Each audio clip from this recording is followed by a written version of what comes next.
तेरी कसम से बोले तुझको मनाऊंगी, जोड़ूंगी दोनों हाथ बोले आशा दे दो, जोड़ूंगी दोनों हाथ बोले आशा दे दो। ओ मैया से मिली आऊंगी मैं, मैया से मिली आऊंगी मैं, पीहर को देखे आऊंगी मैं, पीहर को देखे आऊंगी, वहाँ बहना सारिया, वहाँ बहना सारिया, अरे आजा मैं आऊंगी, पीहर को जाऊंगी, तेरी कसम से बोले तुझको मनाऊंगी, जोड़ूंगी दोनों हाथ बोले आजा दे दो, जोड़ूंगी दोनों हाथ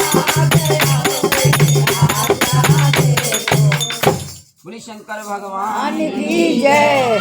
उसी समय पर कहने लगी मुझे हाथ जोड़ के में विनती है, मुझे जान दो तुम। अच्छा कहने लगे अकेली चली जाओगी, हाँ नंदी को साथ ले जाओ। अच्छा हाँ, आज गौरा मैया नादिया पर बैठ के चल देती है।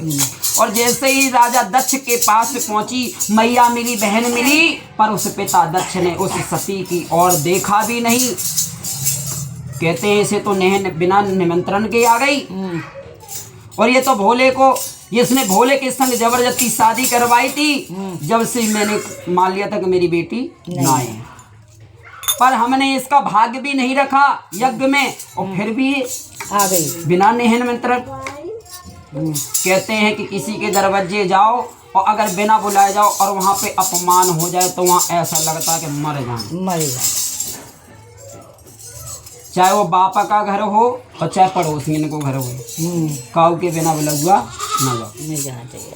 आज उसी समय पर भोले बाबा, इधर गौरव मैया लज्जा से नीचे हो गई कि मैं अपने भोले को कैसे मुंह दिखाऊंगी। मेरे स्वामी ने मुझे मना करा था कि सती बिना बुलाए मत जाओ, अब तो मैं जीवित वापस यहाँ से नहीं जाऊंगी। जहाँ यज्ञ चल रहा था वहीं सती हवन कुंड में कूद गई।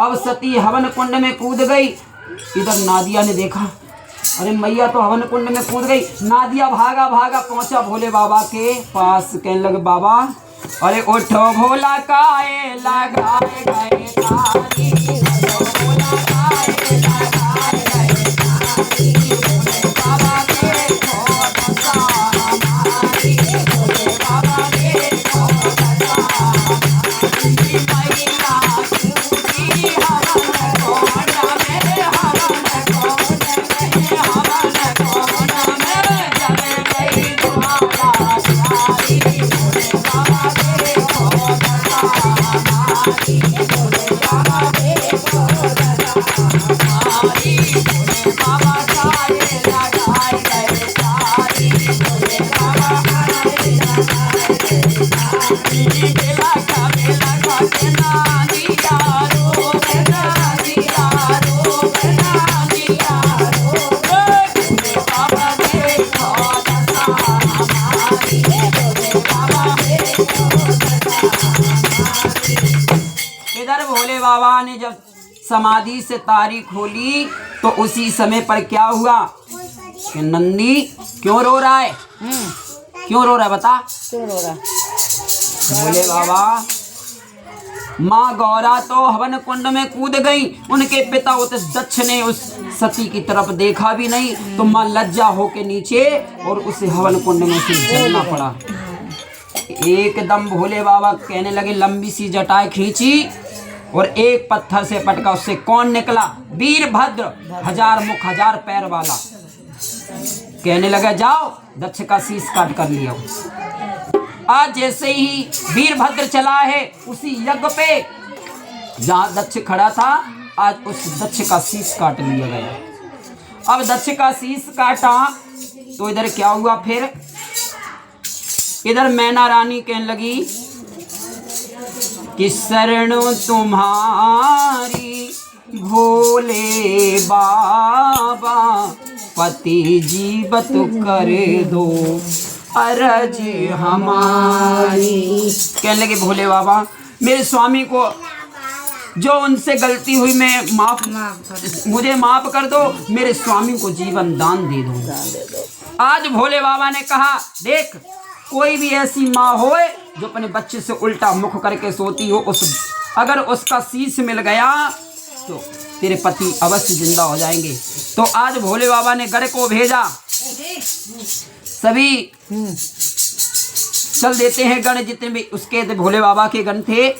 और जैसी देश देश में देखा पर कोई भी ऐसी माँ नहीं होती कि अपने बच्चे से उल्टा मुख करके सोती हो।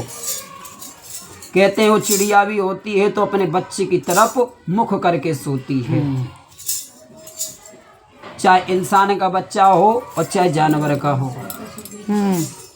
उसी समय पर देखा कि वो एक गांव में एक बकरी ने बच्चा ब्याई और बच्चा उल्टा मुख करके पड़ी हुई थी वो बकरी। उसी बकरे का शीश काट लिया गया। अब जैसे ही बकरे का शीश लेके राजा दक्ष के सभा में पहुंचे, भोले बाबा को दिया, कहने लगे महाराज भोले बाबा हमें यही मिला है। कहने लगे बकरे का। तो जैसे ही भोले बाबा ने दक्ष के बकरे का शीश लगाया तो बकरे के मुख से आवाज आई थी, बम बम बम भोले बम भोले बम बम।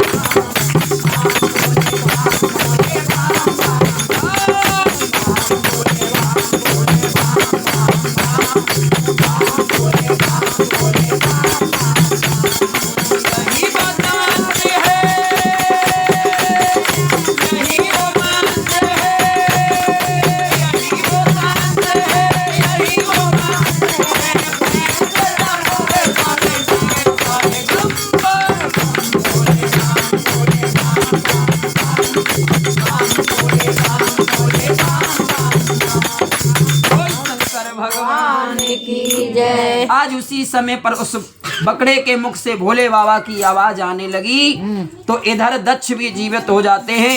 अब तो भोले बाबा ने सती का ढांचा उठाया और अपने कंधे पे रख लिया।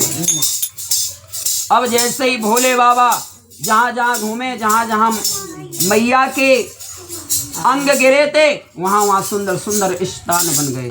जहाँ नैना गिरे वहाँ नैना देवी है और जहाँ चरण गिरे वहाँ चरण पादुका है और जहाँ बाल गिरे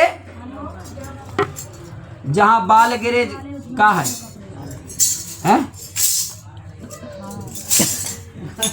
शक्ति पीठ में मैया बैठी हुई है। और जहाँ माँ का हार गिरा था वहाँ मैहर धाम बना हुआ है सतना में।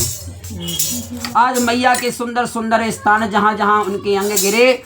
अब तो भोले बाबा कैलाश पर्वत पर बैठे हुए हैं और इधर माँ गौरा का दोबारा जन्म हो गया।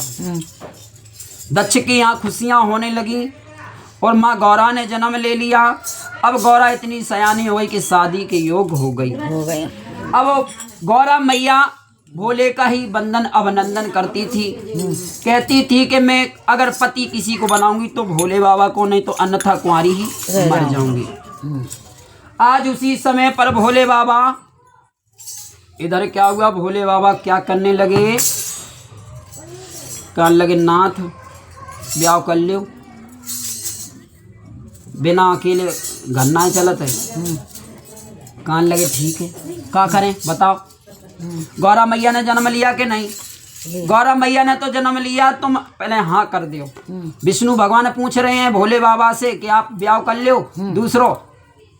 कहने लगे एक तो हमें छोड़ के चली गई, अब दूसरो और कर लो। दूसरी चली जाएगी? नहीं दूसरी नहीं जाएगी। हाँ अच्छा। अब जैसे ही भोले बाबा कहने लगे ठीक है हम ब्याह शादी कर लेंगे।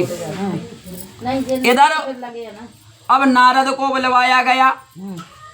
नारद चले हिमाचल नगरिया में और जैसे ही नारद जी गली में जाते हैं तो कुछ गांव के बच्चे अटपटे होते हैं। कहते थे गंजी खोपड़ी वाला बाबा देख लेना। कहते थे बाबा जी राम राम राम राम। एक बीड़ा लग गया तेरा पीछे, सब अम्मा कक्का सब याद आ जाए, चल पीछे हट।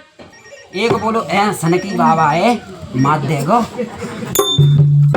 सनकी बाबा है ना, सुना है सनकी बाबा जो सनक चढ़ जाए। तो कहने लगे एक बच्चा बोला रुक जा रे मैं बात कर रहा हूँ तू पीछे। कहने लगे अरे पहलो बोलो जाको, अरे बाबा की चोटी है या फिर एरियल, बाबा की चोटी है या फिर एरियल। कौन सा एरियल?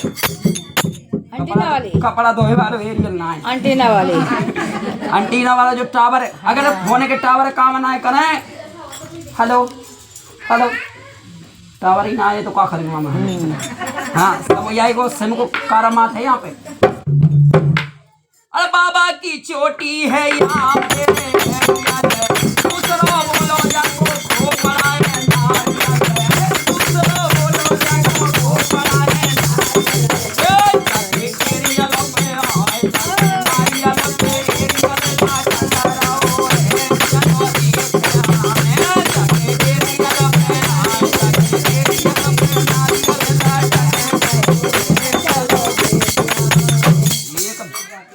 एक घूसा मारूंगा तेरे एरियल नारियल सब निकल जाए, चल पीछे। उसी समय पर बच्चा भागे, चल रे भागे बाबा मार देखो। आज जैसे ही बोले बाबा फिर पहुंचे या नारद जी पहुंचे हिमाचल